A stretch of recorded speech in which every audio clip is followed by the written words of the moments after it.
Did you know that the United States uses about 346 million gallons of fresh water every day, and that the average person in the United States uses anywhere from 80 to 100 gallons of water per day? We'll be entering the new water year shortly, and the water year runs from October 1st to September 30th. Once we enter this new water year, California will be potentially going into its 5th year of a drought. But what exactly is a drought? According to the National Drought Mitigation Center, a drought originates from the deficiency of precipitation over an extended period of time, resulting in a water shortage from some activity, group, or environmental sector. See, I was born and raised in California, and I've lived in a desert for a majority of my life. We've always lived in drier parts of California, but over the past few years, I've seen a dramatic difference because of the drought. The mountains are drier, and we've gotten less rainfall from the little that we get. This drought has created serious problems for not only California, but for also the entire nation. There's no overall consensus on one cause of this, but there are many factors contributing to it, and in order to prevent this drought from continuing to get worse, something must change. We need to take action to stop California's drought from getting worse. It's causing many problems. The drought has caused severe effects on plants and animals throughout the state. According to ProPublica.org, it may even be contributing to the spread of West Nile virus, and it's threatening populations of geese, ducks, and Joshua trees. The Department of Public Health concluded 801 diagnoses of West Nile virus, including 31 deaths, and that's in 2014 alone, which is the most ever in California. And as for the plants, the drought has forced a reduction of water for the farmers as well. California crops contribute to over 50% of fruits, vegetables, and nuts of U.S. agriculture. Therefore, if you're from a different state and think that the California drought will not affect you, you're definitely wrong. We've always had wildfires. We even have so much as something called a wildfire season. But this dry, hot weather affects wildfires even more. And water shortages are making firefighters' jobs even harder. This drought is also causing a financial burden. According to researchers at UC Davis, the drought is projected to cost California's economy $2.7 billion in 2015 alone. Now, there are many potential causes to this drought. Number one culprit of the drought is climate change. Many may not agree with the climate change theory, but just experiencing the intensity of the weather these past few years, it's kind of hard to deny.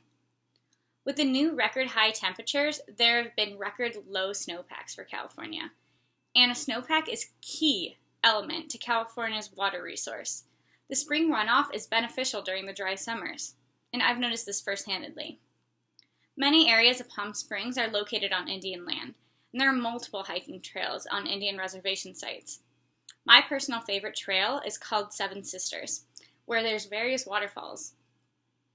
In the past, during spring, the trail would have flowing waterfalls and streams, which could be supplied from melted snow of the San Jacinto Mountains.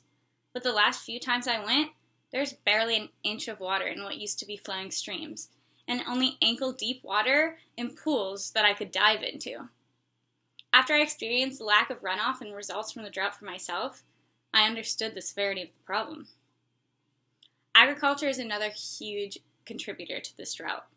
According to the California Department of Food and Agriculture, agriculture is a major industry for our state, making it a major water consumer. California has 80,500 farms and ranches, making agriculture a $46.4 billion industry that generates at least $100 billion in related economic activity.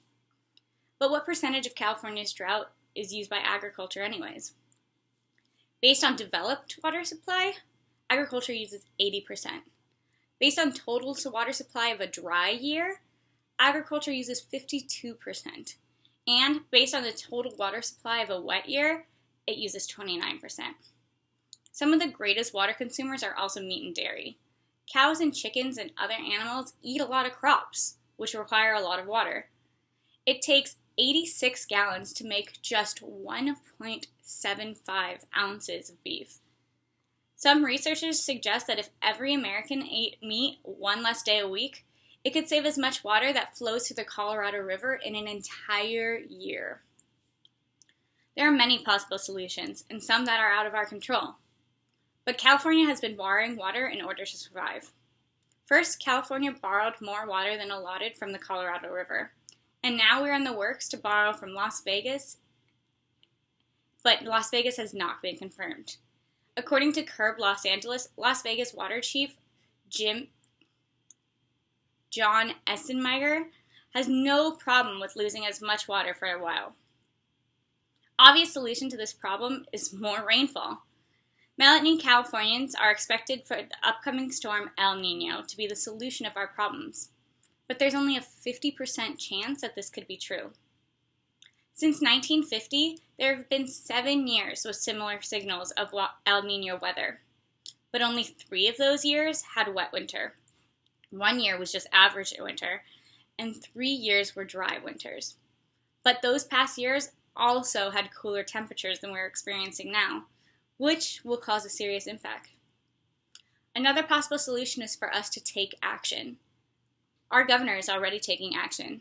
They're offering government rebates, and according to the California Department of Water Resources, the turf and toilet rebate program, financed by the Proposition 1 water bond of 2014, was created to aid the reduction of water use in homes by exchanging more than 10 million square feet of lawn and upgraded more than 60,000 water-wasting toilets.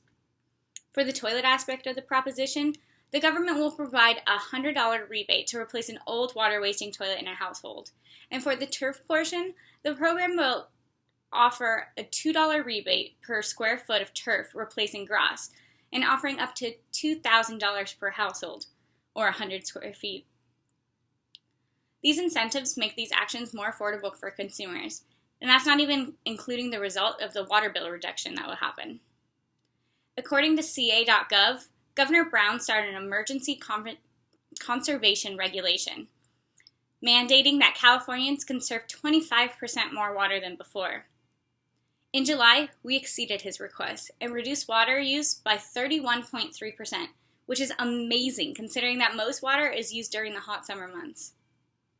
My parents own a restaurant in Palm Desert area, and it's located within a shopping center.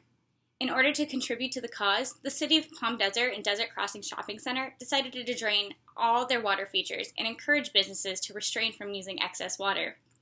In our case, we've no longer been using our Mister system until we're no longer in a drought.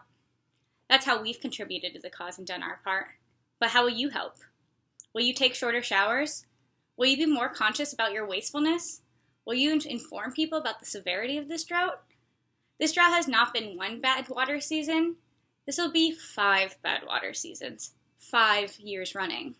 And if it continues, we'll be expecting more issues, and not only just in California, but in the entire nation.